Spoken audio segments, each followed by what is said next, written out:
Hello students, अनु coaching classes के online platform में आप सभी का स्वागत है। आप इससे पहले भी साइंस की 2-3 क्लासेस देख चुके हैं, फिर देख चुके हैं। ठीक है, ये थर्ड चैप्टर है metals and non metals. Exam के पॉइंट व्यू से तो इम्पोर्टेंट है ये, साथ में इसके क्वेश्चन जो मिलेंगे वो आपको गुड वेटेज देंगे आपके एग्जाम में। स्टार्ट करते हैं आज का topic metals. What is metals? क्या पढ़ेंगे हम? What is metals.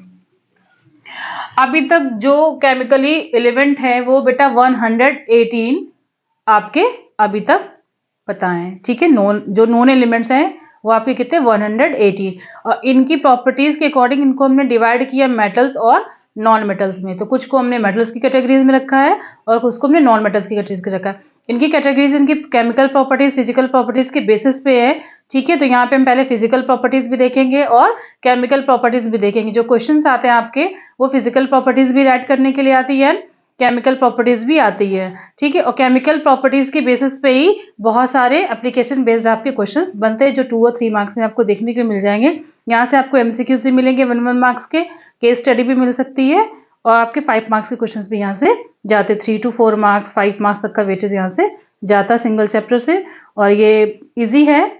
स्टार्ट करते बेटा, what is metals. It present time में बेटा कितने? 118। ये हालांकि नहीं पूछा जाएगा, बस मैंने ऐसे इंट्रोडक्शन के बता दिया। अब इनको 2 मेन ग्रुप्स में कैटेगराइज किया गया, क्लासिफाइड किया गया है, मेटल्स एंड नॉन मेटल्स। तो पहले हम सीखेंगे मेटल्स में। बहुत सिंपल लैंग्वेज मैंने बोली है, देखिए। तो आप अगर वीडियोस को 2 से 3 बार देख लेंगे तब भी आपको डेफिनेशन ऐसी एज इट इज लर्न हो जाएगी, सारी प्रॉपर्टीज लर्न हो जाएंगी 1 by 1। और आप स्क्रीनशॉट भी ले लेंगे तो आपके एग्जाम में काफी हेल्पफुल रहेगा। आपको लेसन नोट्स बनाने की जरूरत नहीं होगी, सिर्फ वीडियो से 1-2 बार देख लेंगे, आपको पूरा का पूरा लर्न भी हो जाएगा और आप क्वेश्चंस भी कर पाएंगे। What is metals?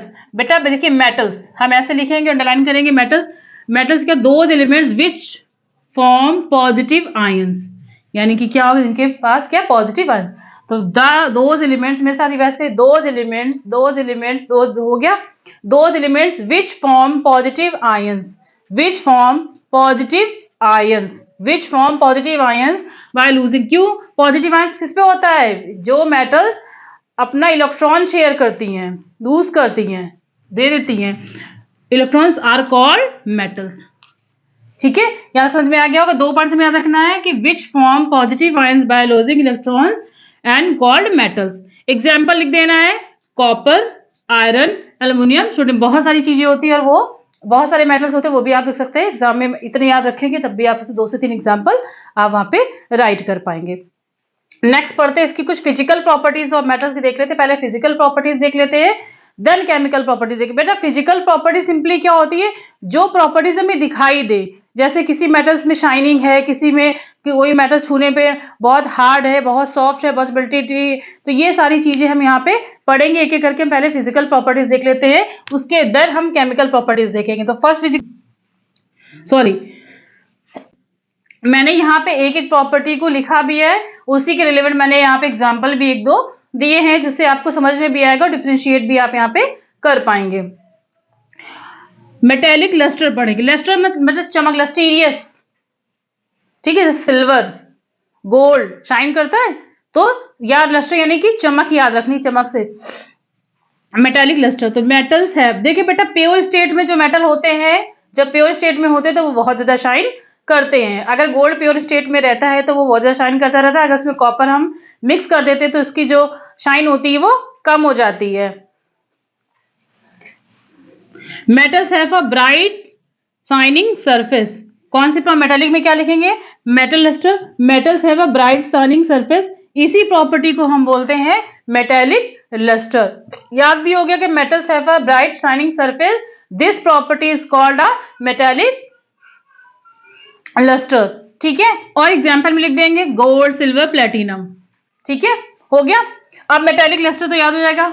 मेटेलिक में क्या होता है बेटा? ब्राइट सरफेस, ब्राइट और कैसी सरफेस? Shining surface. इस प्रॉपर्टी को क्या बोलते हैं? Metallic surface. एग्जांपल में gold, silver and platinum. Hardness मतलब इसकी कठोरता, कितना जो मेटल है वो सॉलिड है, कितना हार्ड है, कितना मतलब किस कंडीशंस में है, मतलब हार्डनेस यानी कि उसकी कठोरता चेक करेंगे हम। क्या चेक करेंगे बच्चा? कठोरता। ठीक है, कौन सी सॉफ्ट है, कौन सी हार्ड है। तो hardness, most of the metals are the hard, बहुत सारे मेटल्स क्या होते हैं? हार्ड होते हैं। द हार्डनेस वेरी, लेकिन अलग अलग मेटल में अलग अलग हार्डनेस होती है। तो कुछ अल्काइल मेटल्स है जैसे कि लिथियम, सोडियम एंड पोटेशियम, ये इतने सॉफ्ट होते हैं कि इनको हम नाइफ से भी इजिली कट कर सकते हैं। ये एग्जाम में आता है, इसलिए मैंने देखिए इसमें थोड़ा स्टार बना दे रही हूँ कि which metals are cut with knife. इतने सॉफ्ट होते हैं तो कौन कौन से बेटा? Lithium, sodium and potassium. Lithium, sodium and potassium, ये कई बार पूछा जाता है और ये आपको पता भी होना चाहिए। अब आता है ductility. It is the property due to which, मतलब हम उस मेटल जिससे हम बहुत थिन वायर बना सकते हैं उसको बोलते हैं डक्टिलिटी। तो it is a property due to which a metal can drawn into a thin wires, पतले पतले तार में इसको हम कन्वर्ट कर सकते हैं, वो प्रॉपर्टी होती है डक्टिलिटी। ये किसमें किसमें बेटा? गोल्ड सिल्वर में तो होती है, लेकिन गोल्ड में सबसे ज्यादा होती है। एग्जांपल मैंने इसीलिए लिखा है, gold is the most ductile metal. Okay, फिर है मेलेबिलिटी। मेलेबिलिटी का मीन्स होता है बेटा जिसको हम बीच बीच के बहुत पतली पतली शीट्स बना सके, थिन शीट्स बना सके, उसको बोलते हैं हम मेलेबिलिटी। ये प्रॉपर्टी होती है मेटल्स में। It is the property of metal due to which it can be beaten into thin sheet, यानी बीट करके उसको हम थिन शीट्स में कन्वर्ट कर सके। तो गोल्ड एंड सिल्वर, एग्जाम्पल भी लिखेंगे तो आपको समझ में आएगा, और एग्जाम्पल लिखने के बाद आपको फुल मार्क्स मिलेंगे, कोई भी मार्क्स आपके डिडक्ट नहीं किए जाएंगे। ठीक है, अब नेक्स्ट प्रॉपर्टी बेटा देखिए कौन कौन सी 4 प्रॉपर्टीज तो हो गई है, मेटालिक लस्टर, हार्डनेस, डक्टिलिटी और मेलेबिलिटी। नेक्स्ट पढ़े इलेक्ट्रिकल कंडक्टिविटी। तो most of the metals are the good conductors of, बहुत सारे जो मेटल्स है गुड कंडक्टर्स ऑफ इलेक्ट्रिसिटी हैं in solid state. Which state? In solid state. जब वो सॉलिड स्टेट में होंगे तो वो गुड कंडक्टर ऑफ इलेक्ट्रिसिटी होंगे। द कंडक्शन ऑफ, देखिए फ्लो कैसे होता है, द कंडक्शन ऑफ इलेक्ट्रिसिटी और फ्लो, और फ्लो ऑफ इलेक्ट्रिक करंट क्यों होता है? Due to the flow of, जो मेटल्स में फ्री इलेक्ट्रॉन्स प्रेजेंट होते हैं उसकी वजह से कंडक्टिविटी होती है। किसी का इलेक्ट्रिकल कंडक्टिविटी होती है। इसमें मैंने एग्जांपल यहाँ पे नहीं लिखा है, मैं भूल गई, लिख लीजिएगा आप, gold and silver, sorry copper and silver. Good conductor of heat, metals are good conductor of heat, good conductor of heat. ठीक है, तो उसमें से आपको मैंने यहाँ देखिए कुछ मेटल्स होते हैं वो पुअर कंडक्टर होते हैं और कुछ गुड कंडक्टर होते हैं। तो कई बार अगर आपसे पूछा था कि राइट टू पुअर कंडक्टर, तो लिखेंगे लेड, मरकरी, और गुड वाले कंडक्टर में लिखेंगे कॉपर एंड सिल्वर। वापस से कई बार याद रहता है, ऐसे 1 मार्क्स में रहता है, फिर नेक्स्ट मार्क्स में रहता है, सूजिंग में रहता है कि विच आर पुअर कंडक्टर, तो उसमें ऑप्शंस रहेंगे copper, silver, gold and lead. तो आपको याद रखना कि पुअर कंडक्टर में क्या लिखना है और गुड कंडक्टर में क्या लिखा है। गुड कंडक्टर के लिए आ जाएगा तो कॉपर एंड सिल्वर। सिल्वर में ज्यादा होती है, इन दोनों में से आ जाता है कि कौन ज्यादा है, तो वो बेटा सिल्वर में ज्यादा होता है। ठीक है, सिल्वर आपका। केमिकल प्रॉपर्टी, अब ये फिजिकल प्रॉपर्टीज होगी। फिजिकल प्रॉपर्टीज मैंने 6 लिखी है, अगर आप 5 भी एग्जाम में लेके आएंगे तो कई बार पूछ लेता है what is metal, right side physical property, तो आपको सिर्फ फिजिकल प्रॉपर्टीज लिख के आनी है। अगर आता है कि what is metal, write two physical property and write two chemical properties, तो आपको क्या करनी है, आपको पहले मेटल्स की डिफिनेशन लिखनी है, फिर आपको फिजिकल प्रॉपर्टीज में आपको 2 फिजिकल प्रॉपर्टीज लिखनी with example, and after that chemical properties of metals with this process. ये इतना पूरा प्रोसेस करेंगे तब आपकी एक प्रॉपर्टीज कंप्लीट होगी। ये नहीं कि सिर्फ लिख दिया reaction with oxygen, reaction with L, पूरा ब्लैंक छोड़ दिया, लिखना होगा। और रिएक्शन विद ऑक्सीजन, तो फिर हमें वहां पे ऑक्सीजन से रिएक्ट करके बताना पड़ेगा कि अगर कोई मेटल ऑक्सीजन से रिएक्ट करती है तो क्या होता है। फर्स्ट प्रॉपर्टी देखिए बेटा, रिएक्शन विद ऑक्सीजन। बेटा कोई भी मेटल कंबाइन होके ऑक्सीजन के साथ कंबाइन होके क्या बनाएगा, मेटल ऑक्साइड। ये चीज आपको मैंने इससे पहले भी कॉम्बिनेशन रिएक्शन वाले में भी बताया, सेकंड चैप्टर में भी बताया है, एसिड बेस वाले में। तो यहाँ भी देख लीजिए, मेटल अगर ऑक्सीजन के साथ रिएक्ट करता तो क्या बनेगा, मेटल ऑक्साइड बनेगा। क्या बनेगा, मेटल ऑक्साइड बनेगा। आप अगर आपने ये लर्न कर लिया है तो आप इस लाइन को भी लिख सकते हैं और इसको भी। अब देखिए हमने मेटल ले लिया, एल्युमिनियम ले ली और ऑक्सीजन ले लिया, रिएक्शन करा दिया, क्या बन गया, एल्युमिनियम ऑक्साइड। अब देखिए एक और एग्जांपल ले लिया उन बच्चों के लिए जिनको रिएक्शन ये टफ लग रही है, लर्न करने में दिक्कत हो रही है, तो आप ये कॉपर वाली लिख सकते हैं। कॉपर लिया हमने, उसको ऑक्सीजन के साथ रिएक्शन कराया, क्या बन गया, कॉपर ऑक्साइड। इसको ऐसे आपको अंडरलाइन करके आना है, आपकी एक प्रॉपर्टीज कंप्लीट हो गई है। वापस से देख लीजिए, रिएक्शन विद ऑक्सीजन, अगर कोई भी मेटल ऑक्सीजन के साथ कंबाइन होता है यानी रिएक्ट करता है तो क्या बनेगा, मेटल ऑक्साइड बनाएगा। ये देखिए मेटल प्लस ऑक्सीजन क्या बन गया, मेटल ऑक्साइड बन गया। आप कोई भी रिएक्शंस आप यहाँ पे लिख सकते हैं, जो भी आपको इजी लगती है वो भी। यहाँ पे मैंने इसलिए 2 चॉइसेस दे दी आपको, फर्स्ट एंड सेकेंड। बेटा आप कोई भी रिएक्शन लिखिए बट करेक्ट फॉर्म में लिख के आइएगा, ये नहीं कि यहाँ पे 2 लगा दी, यहाँ पे रिएक्शन बैलेंस नहीं, अनबैलेंस रिएक्शन है, रॉन्ग रिएक्शन लिखा है, तो आप बिल्कुल सही वे में लिखिएगा। रिएक्शन विद वाटर, अगर ये मेटल की कोई भी मेटल अगर वाटर से रिएक्ट करती है तो क्या बनता है, तो metal react with water and produce metal oxide, तो प्रोड्यूस करेगा करेगा, लेकिन साथ में क्योंकि वाटर के साथ में हम H ले रहे हैं तो H2 क्या बनेगा, हाइड्रोजन गैस यहां से बनेगी। अब देखिए मेटल प्लस वाटर, हमने क्या लिया, कोई मेटल ले लिया, वाटर ले लिया और उसको रिएक्ट करा दिया, क्या बनेगा, metal oxide with hydrogen gas. ये आपको ध्यान में रखना है। हमने एक रिएक्शन ले लिए, आयरन ले लिया और यहाँ पे सॉरी, तो क्या बन गया, ये फेरिक ऑक्साइड और आपकी हाइड्रोजन गैस निकल गई।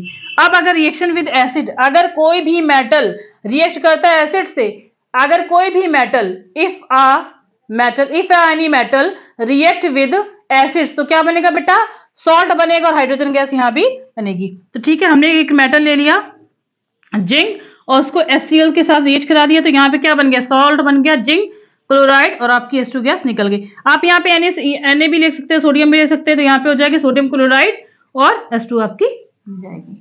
इतनी आपकी प्रॉपर्टीज है। अब हम ये देखते हैं रिएक्शन विद एसिड्स, तो देख लिए बेटा, नेक्स्ट प्रॉपर्टीज भी इसकी हम देखते हैं। बेटा आगे बढ़ने से पहले, नॉन मेटल्स को पढ़ने से पहले ये चेक कर लेते हैं रिएक्टिविटी सीरीज ऑफ मेटल्स। तो इसको पहले लर्न करना बहुत डिफिकल्ट टास्क होता है बच्चों को, कौन सा पहले आएगा कौन सा आएगा। इससे क्वेश्चंस कैसे बनते हैं, ये आपको मिक्सिंग करके सीरीज दे दिया जाएगा और पूछा जाएगा इनको अरेंज करिए रिएक्टिविटी के अकॉर्डिंग, मतलब कैसे रिएक्ट करते हैं, किसकी रिएक्टिविटी ज्यादा होती है। तो बहुत मुश्किल आती है बच्चों को लर्न करने में, ठीक है। तो लर्न करने की एक ट्रिक मैं छोटी सी बता दूंगी, आपको बहुत अच्छे से याद हो जाएगा। और पहले तो देख लेते कौन कौन से हैं, potassium, sodium, calcium, magnesium, aluminium, zinc, iron, tin, lead, hydrogen, copper, mercury, silver, gold.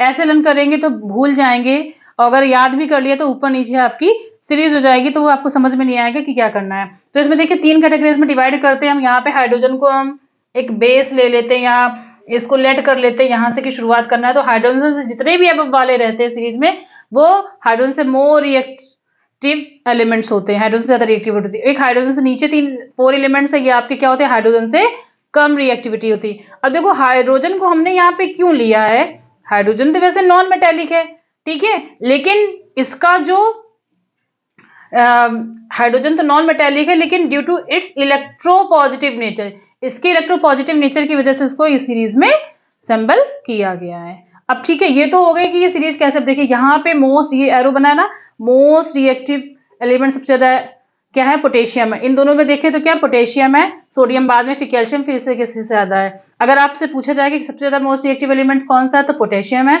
और सबसे लीस्ट वाला, लीस्ट सबसे कम वाला बेटा लीस्ट कौन सा है, आपका गोल्ड। तो मोस्ट पोटेशियम और लीस्ट वाला गोल्ड, ठीक है। अब इस सीरीज को लर्न कैसे करते हैं ये देख लीजिए। देखिए के से केदार, Na से नार, Ca से का, महंगा, Mg से याद कर लीजिए महंगा, Al से आलू, जिन से जरा, Fe से फेक, सही, Sn से सही, पकड़े, H से, ऐसे याद कर लीजिए, H से हाई, H से क्योंकि आपको देखना ना, यहां से बिल्कुल चेंज ही कर दीजिए, लाइन ही चेंज की याद कर लीजिए। Cu से, वैसे कोट की स्पेलिंग यहाँ होती है, लेकिन हम यहाँ पे अपनी वो बना रहे हैं, तो ऐसे याद कर लीजिए कोट, हाई कोट है, आप में डबल पी होता तो एक ऐसे एजी वाला आप, ठीक है, आप।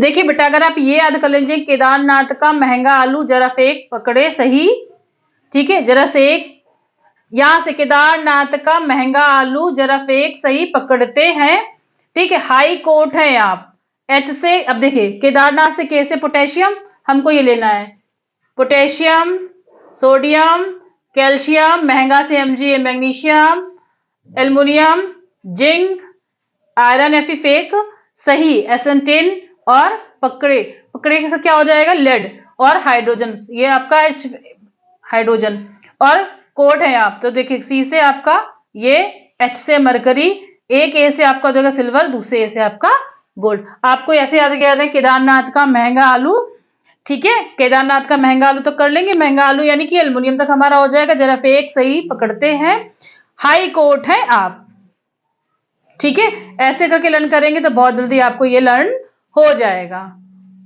बेटा अब हम लोग देखते हैं नॉन मेटल्स, ठीक है, नॉन मेटल्स, वहां पे मेटल्स में क्या की, जो इलेक्ट्रॉन्स पॉजिटिव आयंस फॉर्म करते हैं और लूजिंग इलेक्ट्रॉन्स, ठीक है, ये करते थे। अब यहाँ पे वही डिफिनेशन में सिर्फ चेंजेस करने हैं उसी डिफिनेशन में। तो नॉन मेटल्स क्या होता है, उसी का अपोजिट हो जाएगा। तो non metals those metals which form, क्या करते हैं form, negative ions by gaining electrons और कॉल्ड नॉन मेटल्स। देखा कितनी सिंपल डिफिनेशन मैंने राइट करा दी। Those metals which form negative ions by gaining electrons are called non metals, ठीक है। अब नॉन मेटल्स के कुछ हम एग्जांपल्स राइट कर देने, सल्फर, ऑक्सीजन, हाइड्रोजन, आयोडीन, आप दो भी लिख सकते हैं सफिशिएंट। अब नॉन मेटल्स तो हो गया, नॉन मेटल्स की डेफिनेशन बेटा एक बार फिर से रिवाइज कर लीजिए, those metals which form negative ions, and negative ions के साथ सेकंड प्रॉपर्टीज क्या होती, क्या फॉर्म कराते, gaining electrons is called non metal. दो ही वर्ड आपको रखने हैं, नेगेटिव आयंस और नेगेटिव और इनमें। अब एग्जांपल्स में तो बेटा सल्फर, ऑक्सीजन, हाइड्रोजन, आयोडीन मैंने काफी सारे लिख दिया, आप 2 से 3 भी लिख सकते हैं। अब हम पढ़ते हैं फिजिकल प्रॉपर्टीज। फिजिकल प्रॉपर्टीज में फर्स्ट पढ़ेंगे मेलेबिलिटी एंड डक्टिलिटी प्रॉपर्टी। क्या पढ़ेंगे बेटा, मेलेबिलिटी एंड डक्टिलिटी प्रॉपर्टी। आप अलग अलग भी लिख सकते हैं, मैंने एक साथ ही लिख दी पॉइंट्स बनाने के लिए, आप इसको अलग अलग भी। मेलेबिलिटी तो देखिए नॉन मेटल्स आर, ना तो इनमें मेलेबल होता है ना ही डक्टाइल प्रॉपर्टी, क्यों, क्योंकि दे कैन नॉट बी बीटेड, ना तो इनको हम थिन शीट्स में कन्वर्ट कर सकते हैं और ना ही हम वायर्स में कन्वर्ट कर सकते हैं, तो ये दोनों ही प्रॉपर्टी इसमें नहीं होती है। सेकेंड है ब्रिटलनेस, ठीक है, ब्रिटल, तो non metals are the brittle in nature, ठीक है, ब्रिटाइल इन नेचर, जिसमें से क्या है, आप एग्जांपल में सल्फर लिख सकते हैं, sulphur is a brittle solution. इसको क्यों, कि इसको ब्रेक कर सकते हैं हम पीसेस में, अगर इसको हैमरिंग करेंगे यानी हैमर से यानी हथौड़े से हम इसको स्ट्राइक करेंगे तो ये क्या हो जाएगा, ये पीसेस में ब्रेकअप हो जाएगा। नेक्स्ट है आपका फिजिकल स्टेट।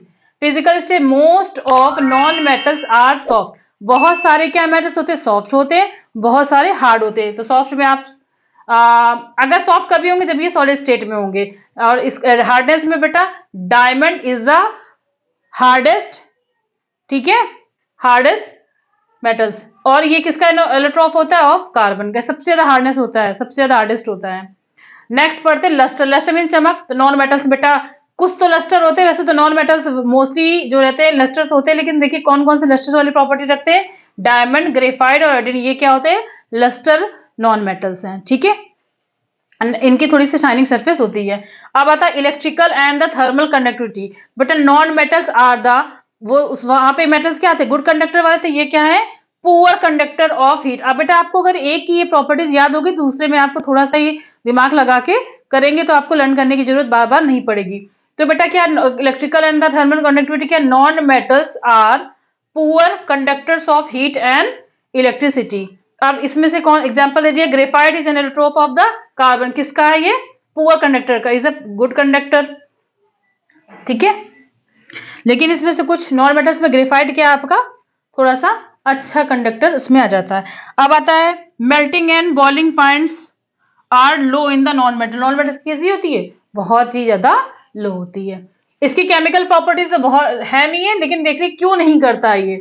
तो non metals do not react with water, ना तो ये वाटर से रिएक्ट करेगा, ना ही किसी स्टीम से करेगा, ना ही डाइल्यूट एसिड से करेगा, क्यों, बिकॉज दे एक्ट, ये क्या करता है, इलेक्ट्रॉन्स लेता है, क्या करता है, इलेक्ट्रॉन्स गेन करते हैं। नॉन मेटल्स क्या करते हैं, इलेक्ट्रॉन्स को गेन करते हैं, and can not supply electrons of ये H+ आयंस, एसिड्स में ये रिड्यूस कराते हैं हाइड्रोजन गैस। बस इतना करना है। आप इसमें से आए तो देखिए सल्फर का मैंने एग्जांपल है, इसको आप एसिड से रिएक्ट कराएंगे तो कुछ प्रॉपर्टीज शो नहीं कर रहा, ठीक है, ये सर इसलिए इसकी बहुत कोई भी प्रॉपर्टीज अलग से नहीं है। अब नेक्स्ट पढ़ेंगे हम reaction between metals and non metals. इसी को बोलते हैं बेटा आयनिक बॉन्ड फॉर्मेशन, जो यहाँ पे जो आयंस का गिव एंड टेक चलता है, इसका फॉर्मेशन कैसे होता है, हम इसको यहाँ पे ये पढ़ेंगे। जैसे कि हमने ले लिया, एक एग्जांपल से समझा देंगे क्योंकि एग्जाम में बहुत कम टाइम में बहुत से बच्चे पढ़ चुके होंगे। NaCl ले लिया, इसको क्या बोलते हैं हम? Sodium chloride. इतनी बार मैंने पढ़ाया है तो आपको याद भी हो जाना चाहिए कि NaCl को क्या कह सकते हैं हम? Sodium chloride, this means a common salt. अब देखिए Na सोडियम का कितना इलेक्ट्रॉनिक नंबर होता है, सॉरी कितने से एटॉमिक नंबर होता है? 11, और क्लोरीन का 17।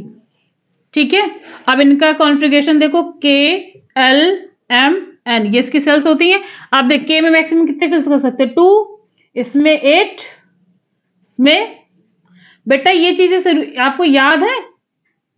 देखिए इसमें मैक्सिमम 2 फिट कर सकते हैं, इसमें देखिए चलती कैसे हैं ये 2n² के फॉर्म में देखना रहता है हमको, 2 रहेगा। अब देखिए फर्स्ट सेल की बात करेंगे तो n की वैल्यू 1 पुट करेंगे, 1 का स्क्वायर करेंगे 1 आएगा, 2 2 1 जा 2।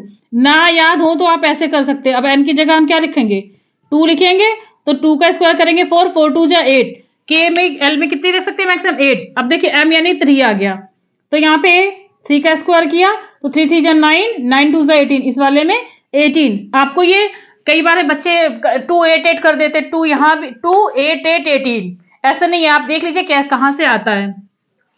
ठीक है, ये इसका निकालने का फॉर्मूला होता है। अब देखिए n पे कितना हो जाएगा? 4 हो जाएगा, तो 4 4 जा 16, 16 2 जा 32, तो 30, यानी 2 8 2 8 18 32। ऐसे कैसे आए ये भी समझ लीजिए। ये नहीं कि हम फास्ट पढ़ा रहे हैं एग्जाम के टाइम पे तो हम काफी चीजों को छोड़ दे। समझ लीजिए, अगर आपको ना भी याद रहे तो आप ऐसे मन में कैलकुलेट करके भी लिख सकते हैं अगर कंफ्यूज होते हैं तो। वैसे तो आप रट लीजिए क्योंकि टाइम बहुत कम है। 2 8 18 32, अगर ना भी याद है तो अगर आपको 2n² का याद है तो आप यहाँ पे 1 2 3 4 करके निकाल सकते हैं। ओ के लिए भी निकाल सकते हैं, बट आपके सिलेबस में इतने ज्यादा बड़े कंपाउंड का नहीं निकाला गया, तो आप ऐसे देख लीजिए। अब देखिए कॉन्फ़िगरेशन करते हैं हम सोडियम का। सोडियम का करेंगे मैक्सिमम k में 2 रख सकते हैं, यहाँ पे 8, यहाँ पे 1।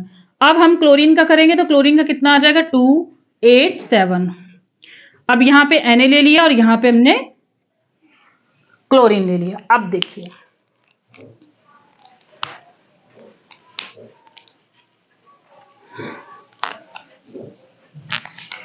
क्लोरीन के पास, सोडियम के पास आउटर मोस्ट इलेक्ट्रॉन कितने हैं? तो हमने इसको x से डिनोट कर दिया। क्लोरीन के पास 7 है तो हमने इसको थोड़ा सा दूसरे स्ट्रक्चर से डिनोट कर दिया, 6 7।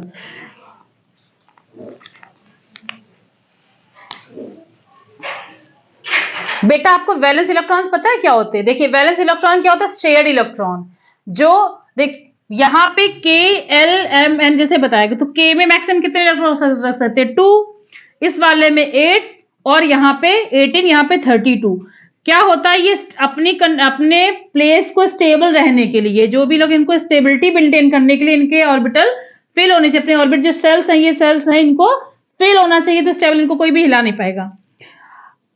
इनके बीच में इलेक्ट्रोनेगेटिव फोर्स होता है, ठीक है, आयनिक बॉन्ड फॉर्मेशन में। तो इस फोर्स को स्टेबल करने के लिए, स्ट्रॉन्ग करने के लिए हमें अपना ऑक्टेट, ये सभी क्या करते हैं? ऑक्टेट रूल का फॉलो करते हैं। जैसे यहाँ पे है, यहाँ तक तो स्टेबल है, लेकिन ये जो 1 है ये स्टेबल नहीं, तो ये क्या करेगा? अपना ऑक्टेट रूल कंप्लीट करने के लिए अपना इसको गेन कर देगा, इसको मतलब कि सॉरी लूज कर देगा, और क्लोरीन वाला क्या करेगा? इसको गेन कर लेगा। यही इलेक्ट्रॉन का फॉर्मेशन चलता है। बहुत डिटेलिंग में नहीं जाएंगे क्योंकि हमें आगे भी चीजें करानी है और एक ही क्लास में 1 1 चैप्टर को कंप्लीट कराना है, पूरा कंप्लीट रिवीजन कराना है, तो काफी सारी डिटेलिंग पढ़ चुके होंगे, लेकिन फिर भी यहाँ जितना कोशिश कर सकते हैं समझाने को कर सकते हैं, वो कर रही हूँ।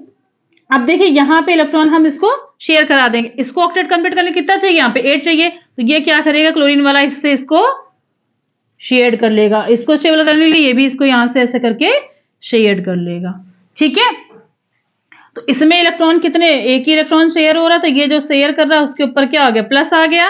और क्लोरीन एक इलेक्ट्रॉन, क्योंकि इसका क्या हो रहा है? एक इलेक्ट्रॉन इसका निकल रहा है, माइनस हो रहा, तो इस पे कौन सा साइन आ जाएगा? Na+। क्लोरीन क्या कर रहा है? इलेक्ट्रॉन एक ले रहा है, तो उस पर क्या हो जाएगा? Chlorine minus. देने वाला हमेशा बड़ा होता है, इसलिए जो इलेक्ट्रॉन लूज कर रहा है उसके पास पॉजिटिव साइन, और जो इलेक्ट्रॉन ले रहा है यानी गेन कर रहा है तो उस पर नेगेटिव साइन। इस तरह का फॉर्मेशन होता है। तो यहाँ पे जो बॉन्डिंग क्या हो गया? NaCl कितने की फॉर्मेशन होगी? सिंगल बॉन्ड का। ये सारी चीजें आपको बस आयनिक बॉन्ड फॉर्मेशन इसी टाइप का होता है, प्रैक्टिस कर सकते हैं। Cl2 की, O2 की, बहुत सारे हैं आपके सिलेबस में, उसमें कर लेनी है। और आपको इसमें से क्वेश्चन नहीं मिलेंगे, कई बार अनिक फॉर्मेशन आता है तो आप इसमें से कर सकते हैं। बहुत रेयर केस में क्वेश्चंस मिलेंगे, इतना सिंपल नहीं क्वेश्चन पूछा जाएगा कि आपको बॉन्ड फॉर्मेशन के क्वेश्चंस आए। अगर आपको आता है तो आप इसको इस तरीके से कर सकते हैं। बाकी आप आपके जो भी बुक्स में है उसमें एग्जाम्पल जो भी हैं उनको आप प्रैक्टिस कर सकते हैं। ठीक है, नेक्स्ट टॉपिक की तरफ हम